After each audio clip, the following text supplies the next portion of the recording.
Ready?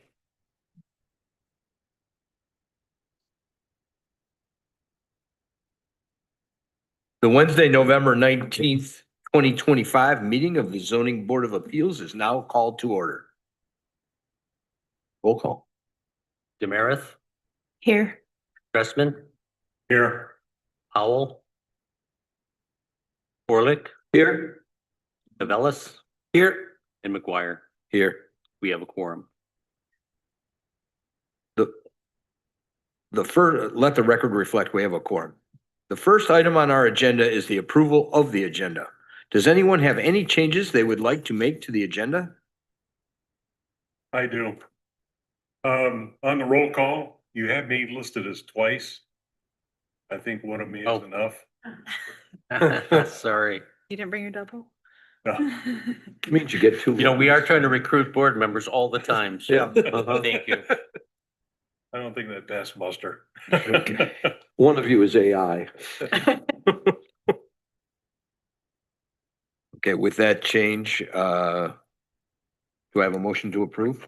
Motion to approve the minutes or the agenda, I apologize. Support. We have a motion and support. All those in favor? Aye.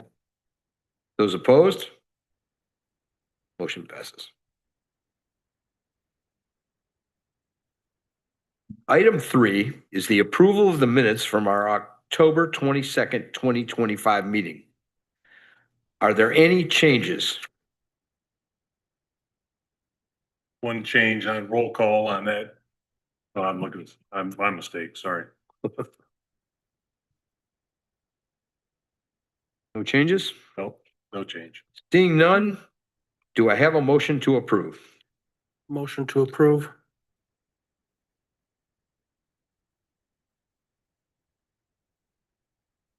Support. Oh. Okay, we have motion and support. All those in favor? Aye. Aye. Motion is approved. And good job on those minutes. Yeah. I think it was long enough. You could probably secure the movie rights. Okay, item number 4 on the agenda is public comment. This is the time during the hearing where the floor is open to anyone who wishes to come forward and speak. We typically reserve this time for comments that are not related to a case being presented this evening. Please come forward. Hello, my name is Joseph Carrion. I live on 109 North Arnold Street. I'm here tonight to make a formal rebuttal to something that was said at the 1022 ZBA meeting regarding the Chris gas station. I want to start by saying I'm not here tonight to say none of you know what you're doing. It's quite the opposite. I think this board is doing an excellent job. In fact, I want to thank you all for what you do. There aren't very many that are willing to do what you guys are doing, but none of us are perfect, especially when the job deals with this much legal jargon. I want to make it clear that I'm not here tonight to argue over the decision made. My purpose tonight is to show how there are niche cases that allow the master plan to be more than aspirational. At the 1022 meeting, board member Orlick said, quote, "The zoning ordinance is the legal determiner. The master plan is aspirational," end quote. Now, this is a very bold and absolute claim. It's actually quotes like this that made me apply for planning commissioner, because time and time again, I keep hearing things like this, and time again, I keep finding exceptions to these absolute claims or even finding out that they're false. The truth is that if you actually believe that the zoning ordinance is the legal determiner, which you should, then all of you must agree that the master plan isn't always just aspirational. The main reason I'm bringing this up is my entire public comment was showing all the violations Chris made in our master plan. Thus, your quote voided my entire comment. And what really upset me was there was this slight assumption in what you said that I didn't know the zoning ordinance is our legal determiner. But I do know that. In fact, it was the zoning ordinance that told me that the gas station must be consistent with the objectives of the currently adopted master plan. Now, I understand where the quote came from. However, this quote doesn't work for special use permits and special regulated uses. For these projects, we've given them 7 extra criteria that they must be compliant with on top of the normal process, which is on page 176 of the zoning ordinance. And that makes sense. Special cases should have more standards to pass. The first criteria states that these projects must be consistent with the objectives of the currently adopted master plan.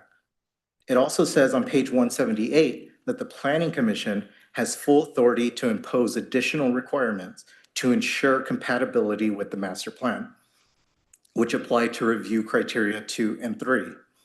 This is to ensure compliance with the conditions, standards, and requirements of that chapter and to protect the public interest and welfare. And that was the entire purpose of my comment. My public comment was to show how the Planning Commission failed to impose the proper additional requirements on page 178, thus failing to apply all the proper compatibility issues for review criteria 2 and 3. That property had very specific restrictions set by our master plan, like the wayfinding signage and its mixed-use identifier, that this property specifically needed additional requirements. I would have never looked at the master plan if the zoning ordinance said otherwise. Now, there's no doubt in my mind that you are an expert, Mr. Orlick. I'm certain there's so much I can learn from you and every other board member here. But one of my best and worst features is I don't believe something just because someone tells me. I'm truly a skeptic and I will challenge everything you tell me. It made me a horrible soldier, but I think it's a strength here. That brings me to my second big issue with this statement. The problem wasn't just that board member Orlick said this, it was that no one challenged him. We all have to do a better job at challenging one another, and that can only happen when you stop taking your peers' claims as absolute fact. I shouldn't be the only one catching these major mistakes. And yes, this was a major mistake because you all threw out legally standing violations Chris made. Now, were those violations enough to fail the project? That's up for debate, but that can only happen if there's a debate to begin with. I'm just so tired of there being little to no discussion prior to voting because of quotes like that. This needs to stop. Thank you.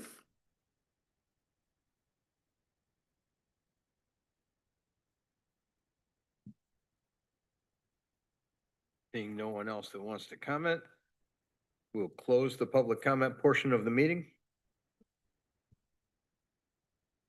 Item 5 on the agenda is communications. Mr. Kench, are there any communications to report? I don't have anything to share at this time.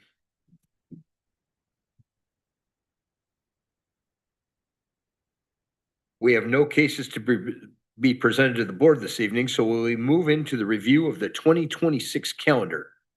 If there are no concerns, are there any concerns with the calendar? No, Okay, then I'll accept a motion. I'll make the motion to approve the proposed calendar for 2026. Second. All in favor? Aye. Aye. Opposed? At this time, we have a couple of recognitions to be presented by staff. I'm going to go ahead and do that. I'm going to add one thing under new business. I did put a flyer there through the MSU Extension Office regarding some training that's coming up. We have at least one board member that's expressed some interest in taking part in that. If we can get 3 or more, we can get a little better rate on it. I think it would be useful to have our folks certified through MSU. So if you're interested, just reach out to Kaylee and we can get that scheduled for you and get things covered as far as cost and then get the things sent out. It's an online course, so you can do it at your own pace. So, okay. All righty. With that, we'll move into, we have a couple of recognitions. Couple of board recognitions that we're going to do this evening. Pete, come up if you would.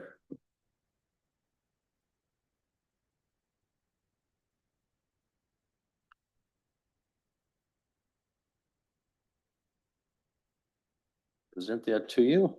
Oh, thank you very much. Yes, very nice. On behalf of the city of Mount Pleasant, we would like to recognize Pete Orlick and thank him for his 13 years of dedicated service to the community and as a member of our zoning board of appeals.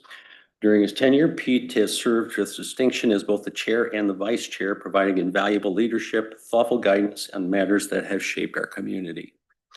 Your commitment and contribution are deeply appreciated. We'd like to thank you. And again, really appreciate your time here with us at the board. So, Thank you, Brian. yeah. Thank you very much. Absolutely. I'm going to get your picture.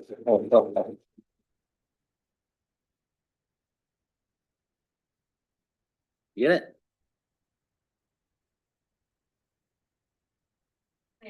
Hey, thank you, Brian. Yeah, this completes my third tour on the ZBA. And I want to thank the city for the opportunity because it does allow one to grow and to learn more and more about the wishes and the needs and the concerns in the community.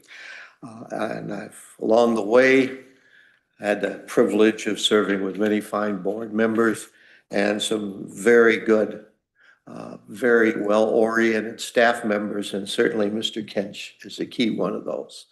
So in closing, I'd just like to say that old ZBA members never die because they've learned how to deal with setbacks. Thanks very much. Thank you, Pete. Our second one here is, if you recall, last month, Laura Razanen had to put in her resignation, resigned a little bit early due to some family issues that she was dealing with, but we would also like to recognize her this evening as well. Laura's provided more than 10 years of dedicated services as a board member to the ZBA. During her time at the board, she's also served with distinction, served as our chair and a vice chair, offering steady leadership and thoughtful guidance on matters that have come before this board. And so on behalf of the city, we'd like to thank you, Laura, for your service and your time here on the board. If you're watching this evening, we thank you.